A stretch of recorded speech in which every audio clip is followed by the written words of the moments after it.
Hello friends, welcome to Kotputli law education. आज हम बात करेंगे इंडियन एविडेंस एक्ट 1872 के टोटल अमेंडमेंट कितने हुए थे, ठीक है, और कौन कौन से एग्ज़ाम के लिए इम्पोर्टेंट है। जैसे जेएलओ एग्ज़ाम होगा, एआईबी एग्ज़ाम है, ठीक है, तो इस एग्ज़ाम के लिए कौन कौन से आपके इम्पोर्टेंट हैं और अभी तक कितने अमेंडमेंट हो चुके, आज हम सारी डिटेल्स देखेंगे और ये भी देखेंगे कि क्यों ये अमेंडमेंट किए गए थे।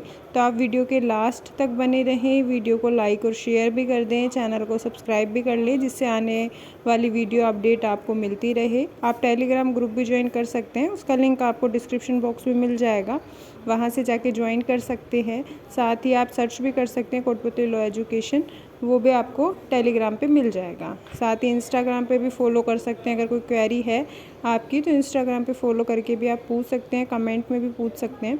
तो चलिए अभी हम देखेंगे इंडियन एविडेंस एक्ट 1872 में कितने अमेंडमेंट हुए थे और कब कब हुए थे और क्यों हुए थे।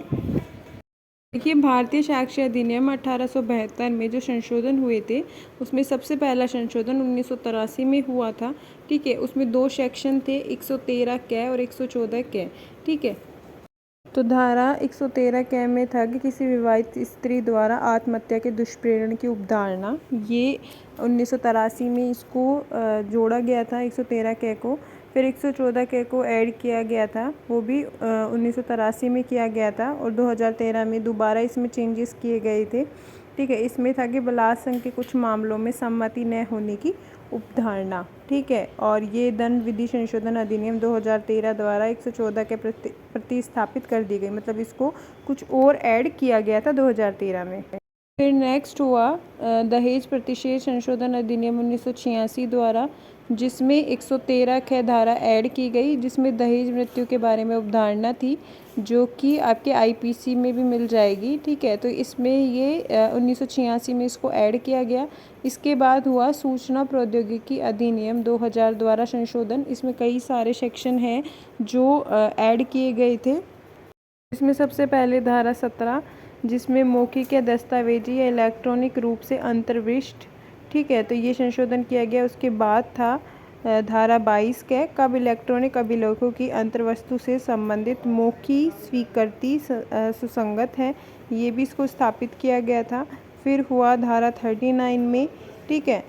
फिर देखो, इसमें था कि जबकि कथन किसी बातचीत, दस्तावेज, इलेक्ट्रॉनिक अभिलेख, पुस्तक अथवा पत्रों या कागजों पत्रों की आवली का भाग हो, तब के साक्ष्य दिया जाए, तो इसको भी ऐड किया गया था, ठीक है। फिर है 47 के इलेक्ट्रॉनिक हस्ताक्षर के बारे में राय कब सुसंगत है।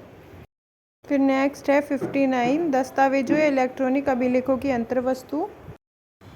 फिर नेक्स्ट है धारा 65 के इलेक्ट्रॉनिक अभिलेखों से संबंधित साक्ष्य के बारे में विशेष प्रावधान। फिर है 65 के, जिसको भी ऐड किया गया था, इलेक्ट्रॉनिक अभिलेखों की ग्राह्यता। फिर है 67 के इलेक्ट्रॉनिक हस्ताक्षर के बारे में। 73 के है कि जो अंकीय हस्ताक्षर के सत्यापन के बारे में सबूत। फिर है नेक्स्ट 81 ए इलेक्ट्रॉनिक रूप में राजपत्रों के बारे में उपधारणा। फिर 85 ए है इलेक्ट्रॉनिक करार के बारे में उपधारणा।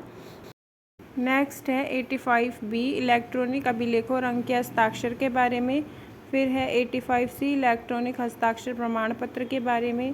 फिर 88 ए है इलेक्ट्रॉनिक संदेश के बारे में। फिर 90 ए है 5 वर्षीय पुराने इलेक्ट्रॉनिक अभिलेख के बारे में अवधारणा। फिर 131 है उन दस्तावेजों इलेक्ट्रॉनिक अभिलेखों का पेश किया जाना जिन्हें कोई दूसरा व्यक्ति जिनका उन पर कब्जा है पेश करने से इनकार कर सकता है। तो ये सारे सूचना प्रौद्योगिकी अधिनियम 2000 द्वारा इनको किसी को अंत स्थापित मतलब ऐड किया गया था और किसी में कुछ संशोधन करके चीज़ों को ऐड कर दिया था। फिर नेक्स्ट हुआ दंड विधि संशोधन अधिनियम 2005 द्वारा धारा 154 में, इस धारा में उपधारा 1 संख्याकित किया गया और उपधारा 2 अंत स्थापित की गई, ठीक है।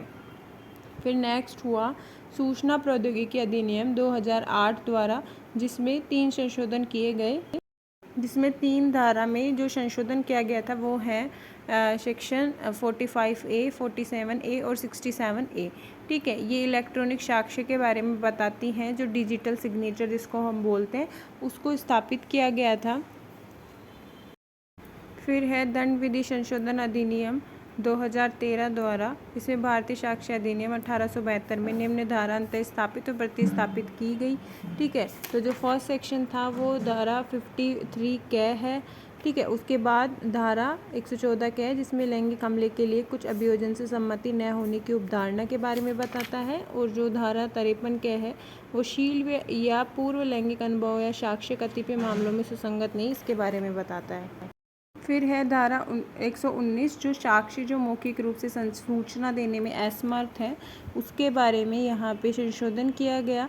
ठीक है, फिर उसके बाद हुआ दांडिक विधि अधिनियम 2018 द्वारा संशोधन, जो धारा 53 इसमें संशोधन हुआ और एक धारा हुआ था 146 में। तो पहले हम एक 53 देखेंगे जिसमें बताया गया कि जिसे इस अध्याय में इसके पश्चात, ठीक है, साक्ष्य अधिनियम कहा गया था। धारा 53 क में जिसमें कुछ धाराओं को ऐड किया गया था जैसा आप स्क्रीन पे देख रहे होंगे। अब हम नेक्स्ट सेक्शन देखते हैं कि 2018 में और किसका संशोधन हुआ था।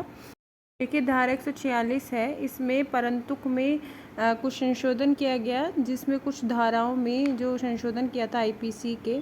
ठीक है, तो इसके अंदर बताया गया कि कौन कौन से जो ऐड किए गए थे। ठीक है, और शब्द और अंक के बारे में बताया गया। ये सारे सेक्शन आईपीसी के हैं, पर ये इसमें भी ऐड किए गए हैं भारतीय साक्ष्य अधिनियम में भी, क्योंकि ये सारे रेप केसेस के उसके बाद होने पर ही ये सारे सेक्शन ऐड किए गए थे। तो आगे भी ऐसी अपडेट्स के लिए आप हमारे चैनल के साथ बने रहें। लास्ट संशोधन 2018 में इंडियन एविडेंस एक्ट 1872 में किया गया था। इसके बाद कोई संशोधन अभी तक नहीं किया गया है।